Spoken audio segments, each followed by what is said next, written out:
At one point in this interview, we see that his mind control programming breaks down.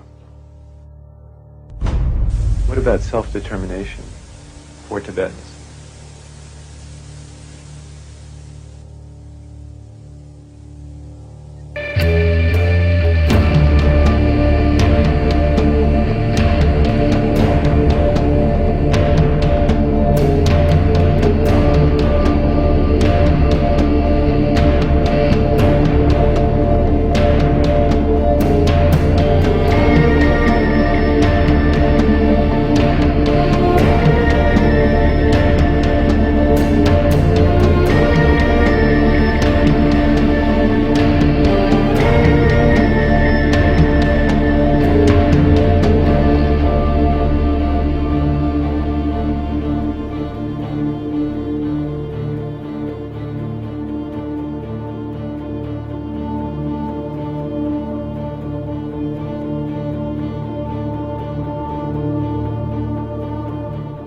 If you sat around a table and you said, right, what we need to do is we need to find some way of getting young people to see the world the way we want them to see it, so that by the time they become adults, they are completely following the reality we want them to believe in. Someone might say, well, they might not have it like, but you know the ideal thing?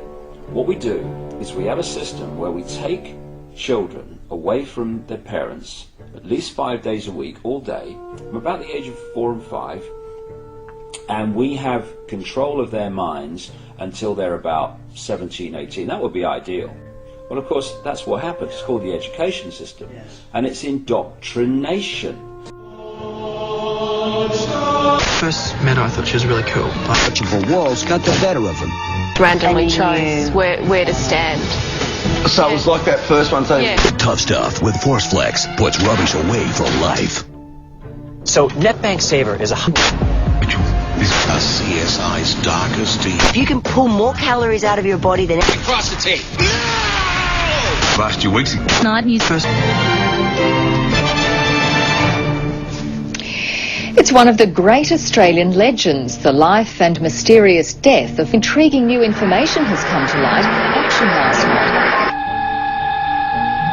This is a test of the emergency broadcast system. Everything is in place for a world governmental structure. We have a global body that is growing. There is an organized effort in our schools today to indoctrinate our children in internationalism. Psychiatric medications to control their thoughts, their behaviors, and to impede their emotional development. We have a situation whereby a global tax is imminent, the global army is operational, and a global currency is right around the corner. There's an organized effort within education to destroy the belief in absolutes in our children and to destroy a belief in God. The purpose of education in America today is not education. It is indoctrination in internationalism, in collectivism, and in atheism, and they're doing a wonderful job. When freedom is lost, it is lost forever. They have to destroy the United States Constitution and our way of life. And they've got to do so in such a way that will actually embrace it. Whether it is on sustainable development, the rights of women, peacekeeping, human rights, disarmament. We are losing the right to make our own determinations about what we think, what we eat, how we protect our health, how we protect our children. The United Nations agenda is very vast and very broad and very huge. No longer are they just concerned with peacekeeping. They literally have branched out into every area of government. The purpose of education in America today is not education.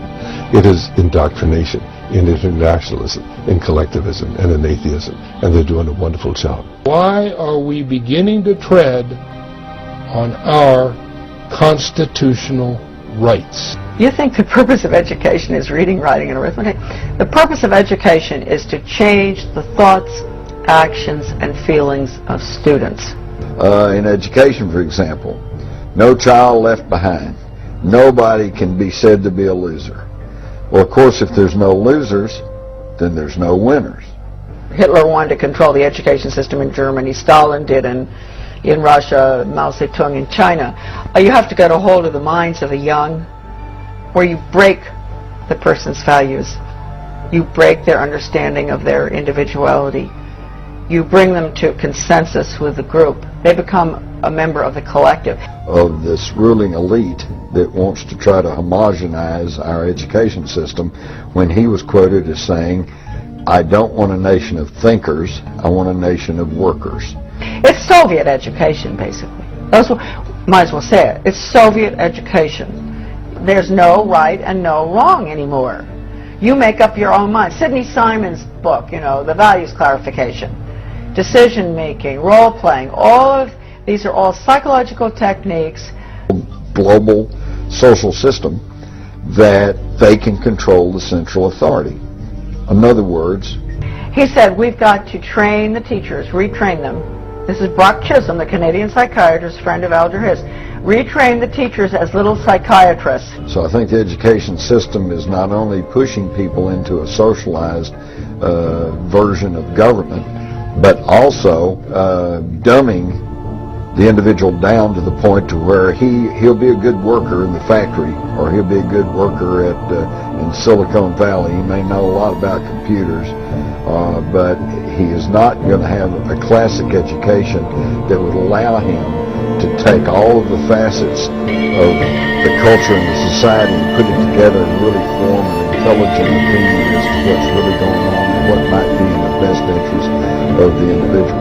You cannot expect to have a smoothly running world social system if you have people out there who are going to object to what you're trying to do. So you have to brainwash. World control, world domination, one of the oldest desires in the history of the world. We have seen their kind before.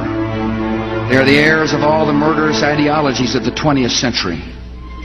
By sacrificing human life to serve their radical visions, by abandoning every value except the will to power, they follow in the path of fascism, Nazism, and totalitarianism.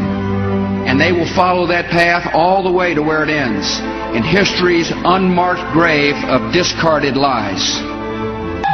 This is a test of the emergency broadcast system.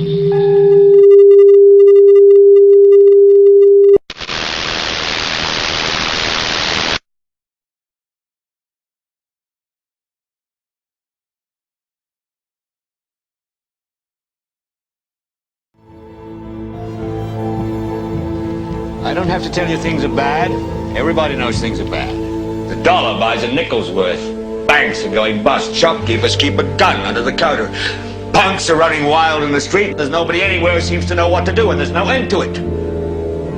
We know the air is unfit to breathe, and our food is unfit to eat. We sit watching our TVs while some local newscaster tells us that today we had 15 homicides and 63 violent crimes, as if that's the way it's supposed to be. We know things are bad, worse than bad. They're crazy. It's like everything everywhere is going crazy, so we don't go out anymore. We sit in the house, and slowly the world we're living in is getting smaller, and all we say is, please, at least leave us alone in our living rooms. Let me have my toaster and my TV and my steel-belted radios, and I won't say anything. Just leave us alone. Well, I'm not going to leave you alone. I want you to get mad.